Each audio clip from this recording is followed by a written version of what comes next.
Hi everybody, Michelle Vassallo from Rhythm Massage Development and Education. I've been working closely with MMA in the past few weeks, and we've been talking about what sort of things we could share with members to help people feel a little bit more positive about everything that we've been going through globally the last few weeks. So what I wanted to do from my perspective was share a few little messages with you of the things that I've been doing, because let's face it, we've all been in the same boat. Everybody in the world's facing this. So some of the things that I've been doing to keep myself feeling positive and to keep myself on track and not losing myself to the fear and the anxiety and the apprehension about what the future will hold. And we all have that, and especially in the beginning we all had a lot of that fear and probably sleepless nights and lots of questions that are still yet unanswered. So one of the first things that I did was I started writing for myself, and you know, everyone has a different way of expressing themselves and processing, and for me it was writing.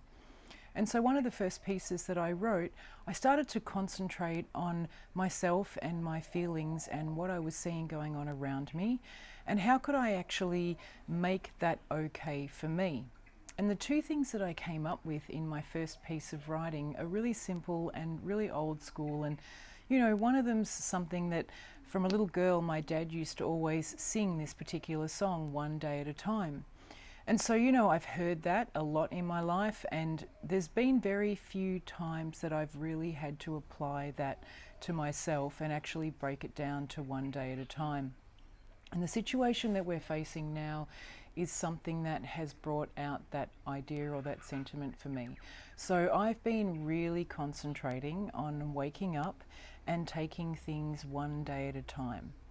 I'm a planner. I like to plan ahead. I like to book my workshops. I'm supposed to be teaching this weekend. So, you know, I'm an organizer and a planner. So for me, this has completely thrown me into the deep end of the pool without floaties. And I could either choose to drown because I was so afraid and freaked out and anxious about what would happen, or I could sit still and listen to my inner wisdom. So my dad's words came back to me as inner wisdom, one day at a time, and that's what I've been doing. And the other thing is something that my hubby actually said to me on our first date, and I never forgot it. And he did something really funny. There was a real funny moment, and then he looked at me and he said, adapt and improvise.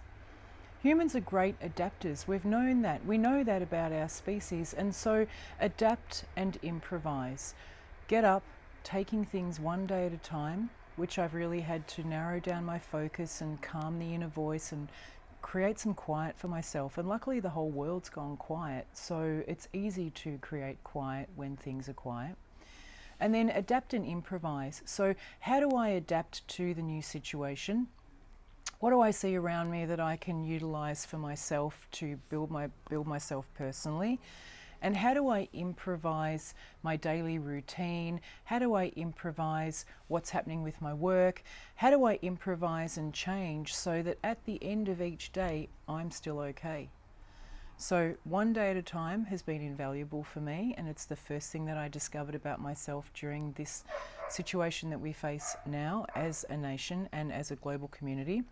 And adapt and improvise. And so I've been doing those things with, you know, varying degrees of success, but it's unprecedented this time, and we don't really know how it's going to go. We don't have anything in the past to help us to move forward with this. We only have our own tools. So in order to stay positive, my tricks, adapt and improvise, and take one day at a time. And maybe there's something in that that speaks to you as well. Thank you. Bye guys.